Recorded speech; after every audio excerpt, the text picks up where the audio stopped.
Hello everyone, welcome to you in study time. आज हामी financial management अन्तर्गत capital structure and लिभरेजलाई लिएर आएको छौँ। सबैभन्दा पहिले हामी थ्योरिटिकलबाट यो च्याप्टरलाई अगाडि बढाउँ। सबैभन्दा हामी फर्स्ट हेरौँ फाइनेन्शियल स्ट्रक्चर भन्नाले के हो त। Financial structure are the mix of short term debt, long-term debt, preferred stock and common stock.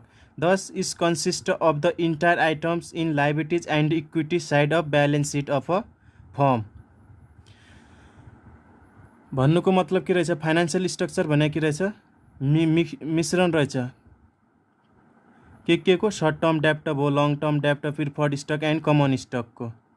अनि is consist of the entire item in liabilities and equity side of balance sheet. यसले के गर्छ, balance सिटको हामी liabilities साइडमा के गर्छौँ, यसलाई सो गराउँछौँ, देखाउनु छ भने हामी के गर्छौँ, ब्यालेन्स सिटको लाइबिलिटिज एन्ड इक्विटी साइडमा के गर्छ, फाइनेन्शियल स्ट्रक्चरलाई सो गराउँछ। त्यसपछि रहेको छ क्यापिटल स्ट्रक्चर। यो चाहिँ हाम्रो के छ, मेन टपिकसँग रिलेटेड छ। The capital structure is a combination of long term source of capital. Capital structure भन्नाले कसको मात्र कम्बिनेसन रहेको छ, लङ टर्म सोर्स मात्र, long term source of capital. Long term डेप्ट एन्ड इक्विटी भन्नाले लङ टर्म डेप्ट and equity are the long term sources. Long term अनि लङ टर्म सोर्सेस चाहिँ के रहेछन्, लङ टर्म डेप्ट and equity capital. The mix of डेप्ट and equity capital that result to minimum weightage average cost of capital is optimal capital structure. What is optimal capital structure आयो भने तपाईँ मजाले यो डेफिनेसन लेख्न सक्नुहुन्छ। द मिक्स अफ डेप्ट and equity capital that results to minimum weightage average cost of capital is optimal capital structure भनेर। Next one रहेको छ टार्गेटेड क्यापिटल स्ट्रक्चर। त्यो अन्तर्गत के भन्ने हामी, लिबर्ड र अनलिबर्ड फर्म। लिबर्ड फर्म कसलाई भनिन्छ, levered firm are those firm who uses both डेप्ट एन्ड क्यापिटल इक्विटी, जसले डेप्ट क्यापिटल अनि इक्विटी क्यापिटल युज गरेका छ to run the business smoothly. त्यो फर्मलाई के भन्ने, लिबर्ड फर्म भन्ने। लिबर्ड फर्म भन्नाले कस्तो फर्म, जसले दुईटै डेप्ट अनि इक्विटी क्यापिटललाई युज गरेर के गरिरहेको छ, आफ्नो बिजनेसलाई चलाइरहेको छ भने त्यस्तो फर्मलाई के भन्ने, हामीले लिबर्ड फर्म भन्ने। Unlevered firm are those firm who uses only equity capital to run the business effectively. भन्दा अनलिबर्ड फर्म कसलाई भन्ने, जुन फर्मले के ओन्ली इक्विटीलाई मात्र के आधार बनाएर के छ, आफ्नो बिजनेसलाई के गराइरहेको हुन्छन्, रन गराएको हुन्छन्। तिनीहरूलाई के हुन्छ, कुनै डेप्टसँग कोही सरोकार हुन्न, उनीहरूले डेप्ट लिएको हुँदैनन्, एज अ इक्विटीमा मात्र बेस भएर के गराए, बिजनेस रन गराए हुन्छन्। त्यस्तो फर्मलाई के भन्ने, हामीले अनलिबर्ड फर्म भन्ने। त्यसपछि रहेको छ business risk and financial risk. यो पनि इक्जाममा एकदमै धेरै सोधिने गरिन्छ। Business risk is a type of risk which changes in the return due to the inherent changes operation of a firm or business. Following are the factor that affect business risk. Business रिस्कलाई केले प्रभाव पार्न सक्छ, एउटा change in डिमान्डमा change भयो के हुन्छ, business रिस्कमा के हुन्छ, रिस्कहरूलाई केले प्रभाव पार्छ भने एउटा चेन्ज इन डिमान्ड भयो, चेन्ज इन सेल्स प्राइजमा पनि चेन्ज भयो, चेन्ज भएपछि के हुन्छ, बिजनेसमा रिस्क पर्न सम्भावना धेरै हुन्छ। अनसर्टेनिटी अफ इम्पोर्ट कस्ट भयो, अनि एबिलिटी टु प्राइज एडजस्टमेन्ट भयो, स्पिड अफ टेक्नोलोजी चेन्ज भयो। टेक्नोलोजी चेन्जले पनि के गर्छ, बिजनेस रिस्कमा के गर्ने, धेरै प्रभाव पार्नेछन्। अनि extreme of fixed operating cost. अनि फाइनेन्सियल रिस्क भने चाहिँ, finance risk is the additional amount of risk placed on common stock holder due to the use of डेप्ट फाइनेन्स। फाइनेन्सियल रिस्क भने कस्तो हो, जो एडिसनल एमाउन्ट अफ रिस्क हो भन्नाले यो हामीहरू एडिसनली टेक गर्छ। किनकि जस्तै भनेको थियो नि त, हामी के भनेको थियो, लिबर्डमा के भनेको छ, उसले के गर्छ, डेप्ट क्यापिटल एन्ड इक्विटी क्यापिटल लिएर के गराएको हुन्छ, आफ्नो बिजनेसलाई रन गराएको हुन्छ। अब इक्विटी क्यापिटल भयो त केही भएन, कुनै रिस्क भने यदि के छ, त्यसलाई डेप्ट लिएको छ भने त्यो भयो, त्यो रिस्क भयो। त्यस्तोलाई के भन्छ हामी, के भन्छ, फाइनेन्शियल रिस्क भन्छौँ। यो च्याप्टर अन्तर्गत नेक्स्ट भेरी इम्पोर्टेन्ट टपिक रहेको छ ब्रेक इभन एनालाइसिस।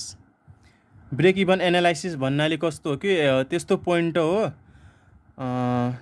जति बेला कम्पनीलाई के हुन्छ न त घाटा न त नाफा हुन्छ, ऊ के हुन्छ एउटा कन्स्ट्यान्ट स्टेजमा हुन्छ।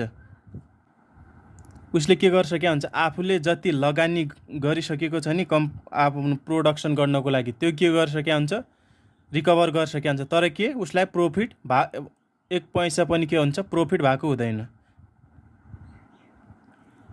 The level of production and sales at which total revenue is equal to total operating cost is known as the break even point. The level of production and sales at which total revenue, त्यसको total revenue कति छ त्यो के हुन्छ, त्यसको ऑपरेटिङ कति cost लागेको छ त्योसँग बराबर हुन्छ। त्यसैलाई नै हामी के भन्छ break even point. Mathematically it can be return as revenue equals to cost. जति उसको रेभिन्यू जनरेट भयो नि त्यो बराबरको के हुन्छ त्यसको कस्ट नै हुन्छ। भन्नाले हामीले के भनेका थियौँ, प्रॉफिट के हुन्छ, यो प्रॉफिट इक्वल टु के हुन्छ रेभिन्यू माइनस कस्ट हुन्छ। यदि हाम्रो रेभिन्यू हाम्रो कति जनरेट भएको छ त्योबाट हामीले के गरौँ कस्ट घटाइदियो भने के हुन्छ प्रॉफिट हुन्छ, के हुन्छ प्रॉफिट हुन्छ। यदि यहाँबाट के भयो, यदि रेभिन्यू र कस्ट दुईटै के छन् इक्वल छ भने यो कन्डिसनमा के हुन्छ ब्रेक इभन पोइन्ट भनिन्छ। हाम्रो जति हाम्रो लगानी लगाएको छ नि के भयो त्यतिको मात्र के भएको छ हाम्रो आम्दानी भएको छ, त्योभन्दा हामीले धेरै न त नाफा खाएको छौँ न त एक पैसा नाफा भएको छ न त एक पैसा घाटा भएको छ। त्यस्तो कन्डिसनलाई के भन्ने ब्रेक इभन पोइन्ट। अरू यो तपाईँ आफैले पढ्न सक्नुहुन्छ के भने त्यसैलाई के भने त्यसपछि हेरे एजम्पसनहरू हेरौँ। ब्रेक इभन एनालाइसिसमा के हुन्छ, total cost may be classified into fixed cost and variable cost. That is के हो टोटल कस्ट इक्वल्स टु के हुनुपर्छ fixed cost plus variable cost हुनुपर्छ। The cost and revenue functions remain linear हुनुपर्छ। एजम्पसनहरू है कस्तो कुन कन्डिसनमा हामीले ब्रेक इभन एनालाइज गर्न सक्छौँ। The price of product is assume to be constant, के हुनुहुन्छ प्राइस अफ प्रोडक्ट के हुनुपर्छ कन्स्ट्यान्ट हुनुपर्छ। The volume of sales and volume of production are equal हुनुपर्छ। भोल्युम अफ सेल्स कतिको बिक्री गर्यो अनि कतिको प्रोडक्सन गर्यो, जतिको प्रोडक्सन भएको छ नि के हुन्छ ब्रेक इभन पोइन्टमा त्यतिको के हुनुपर्छ सेल हुनुपर्छ। The fixed cost remain constant, fixed cost हमेशा के हुन्छ constant over the volume of under consideration. It's assume constant technology and no improvement in labour, के हुनुपर्छ टेक्नोलोजी कन्स्ट्यान्ट हुनुपर्छ अनि लेबर इफिसियन्सी पनि के हुनुपर्छ नो इम्प्रुभमेन्ट। जतिको लेबर इफिसियन्सी लागिरहेको थियो हामीले के भन्ने त्यतिको लेबर इफिसियन्सी हुनुपर्छ। The price of product is assume to be constant, के हुनुपर्छ प्राइस अफ प्रोडक्ट के हुनुपर्छ कन्स्ट्यान्ट हुनुपर्छ। The factor price remain unaltered. त्यसपछि छ changes in input price and ruled out. हाम्रो assumption of break even analysis हामीले कस्तो कन्डिसनमा चाहिँ ब्रेक इभन हुन्छ यी एजम्पसनभित्र रहेर हामी के गर्न सक्छौँ ब्रेक इभन पोइन्ट के गर्न सक्छौँ ब्रेक इभन एनालाइज गर्न सक्छौँ यो एजम्पसनहरूभित्र रहेर। अब हामी नेक्स्ट के हेरौँ यो फर्मुला हेरौँ जो चाहिँ यिनी टपिकसँग रिलेटेड छन् अनि इक्जाम पोइन्ट अफ भ्यूले धेरै इम्पोर्टेन्ट छन्। सरसर्ती के हेरौँ यिनीहरूको फर्मुला हेरौँ। मैले लिएको छु क्यापिटल स्ट्रक्चर एन्ड लिभरेजको यिनी रहेका छन् फर्मुला रहेका छन्। म सरसर्ती के गर्छु तपाईँलाई देखाउँदै जान्छु। फर्स्ट रहेको छ अपरेटिङ ब्रेक इभन पोइन्ट। हामीले के भनेको छ ब्रेक इभन पोइन्ट भनेका थियौँ नि। ब्रेक इभन पोइन्ट हाम्रो क्यापिटल स्ट्रक्चर अन्तर्गत कति रहेको छ 3 टाइप्सको रहेको छन्। एउटा अपरेटिङ ब्रेक इभन पोइन्ट भयो, अनि नेक्स्ट चाहिँ हाम्रो क्यास ब्रेक इभन पोइन्ट छ, अनि लास्टमा चाहिँ हाम्रो के छ financial break even point. First के रहेको छ अपरेटिङ ब्रेक इभन पोइन्ट। इक्जाममा के एकाउन्टिङ ब्रेक इभन पोइन्ट पनि भनेर आउन सक्छ। एकाउन्टिङ एन्ड अपरेटिङ भनेको चाहिँ के हो दुईटै एउटै हुन्। ब्रेक इभन पोइन्ट इन युनिटमा निकाल्नु छ भने हामीले के गर्ने fixed cost upon S minus V. S भने सेलिङ प्राइस, भी भने चाहिँ के रहेको छ भेरिएबल प्राइस रहेको छ।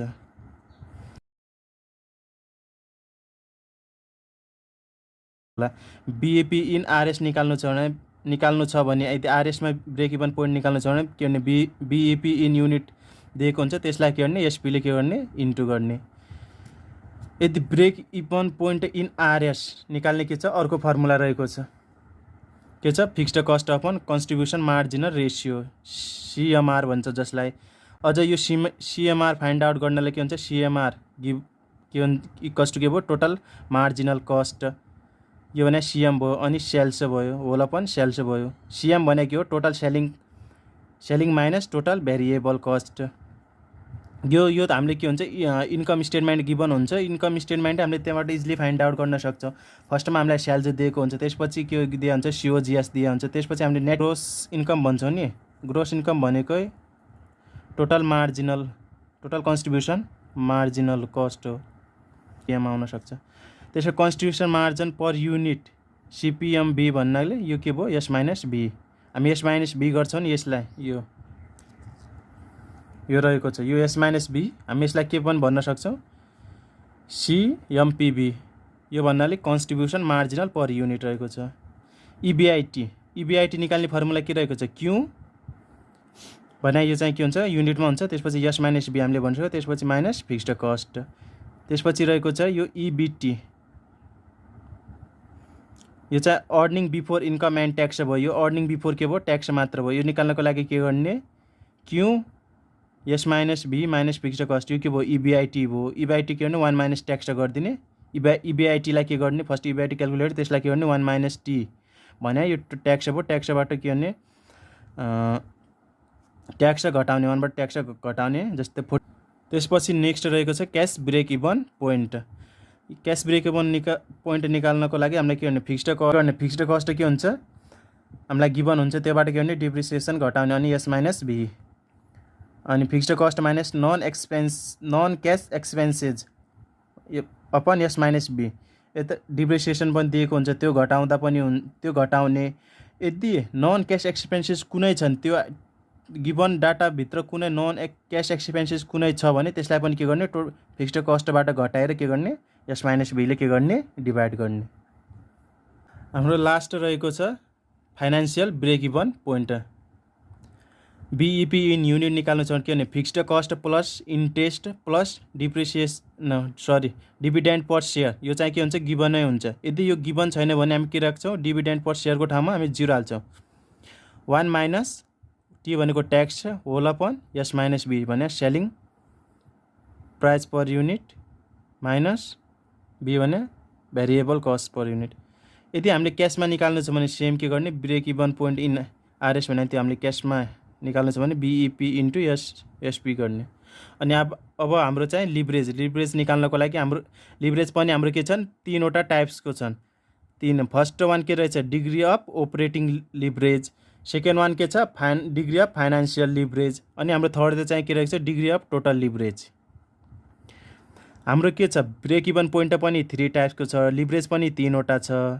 तर के छ लिभरेजमा क्यास छैन, अपरेटिङ र फाइनान्स छ अनि क्यासको ठाउँमा के छ टोटल छ, यो याद गर्नु होला। अनि डिग्री अफ अपरेटिङ लिभरेज कसरी निकाल्ने यदि CM अपन के गर्ने EBIT गर्ने, यो निकाल्दा पनि हुन्छ। अनि अब CM भने हामीलाई थाहै छ Q S माइनस B हो, whole upon Q S minus B minus fixed cost गर्दा पनि आउन सक्छ। अनि EBIT plus fixed cost whole upon EBIT गरेर पनि के गर्न सक्छ हामी leverage operating leverage find out गर्न सक्छौँ। डिग्री अफ फाइनान्सियल लिभरेज जसलाई के DFL पनि भनिन्छ, यो निकाल्नको लागि के गर्ने EBIT होल अपन EBT।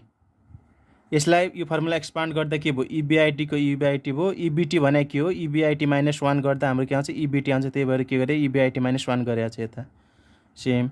अनि EBIT whole upon EBT minus DPS dividend per share whole upon 1 minus T गर्ने, यो इन्ट्रेस्ट नदिएको बेलामा।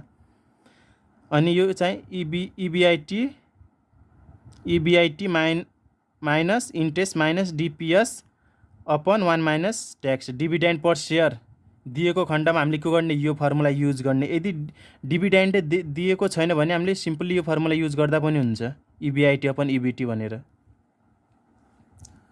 अनि त्यसपछि रहेको छ हाम्रो लास्ट रहेको छ degree of total leverage. Degree of total लिभरेजलाई DTL ले भनिन्छ। यो निकाल्नको लागि के हुन् DOL भने हाम्रो डिग्री अफ लिभरेज हामीले कति निकालेका छौँ त्यो into degree of financial leverage. हामीले योभन्दा अगाडि के अपरेटिङ अनि फाइनान्स निकालेको थियौँ, अब के भने दुईटाको के गर्ने मल्टिप्लाई गर्ने, त्यसैलाई नै के भनिन्छ डिग्री अफ टोटल लिभरेज भनिन्छ।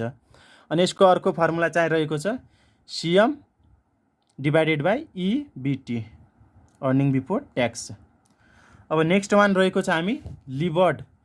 हामीलाई कतिखेर पनि कुनै बेला हामीलाई भन्न सक्छ कि अब लिभर्ड, भ्याल्यु अफ लिभर्ड अनि value of unlevered find out गर भनेर। अब त्यस्तो अवस्थामा हामीले के गर्ने, यो फर्मुला युज गर्ने, EBIT 1 minus tax whole upon KE भने कस्ट अफ इक्विटी कति दिएको छ त्यो। अनि त्यसपछि भ्याल्यु अफ लिभर्ड निकाल्नको लागि भ्याल्यु अफ अनलिभर्ड प्लस के गर्ने, यो B भने यो कस्ट अफ डेब्ट हो इन्टु यो T भने ट्याक्स, त्यो निकाल्ने फर्मुला यति नै रहेको छ। अब नेक्स्ट क्लासमा चाहिँ के गर्ने, एउटा न्युमेरिकल प्रोब्लम लिएर आउनेछु। भिडियोमा लाइक, कमेन्ट अनि नयाँ हुनुहुन्छ भने च्यानललाई सब्सक्राइब गरिदिनु होला। धन्यवाद।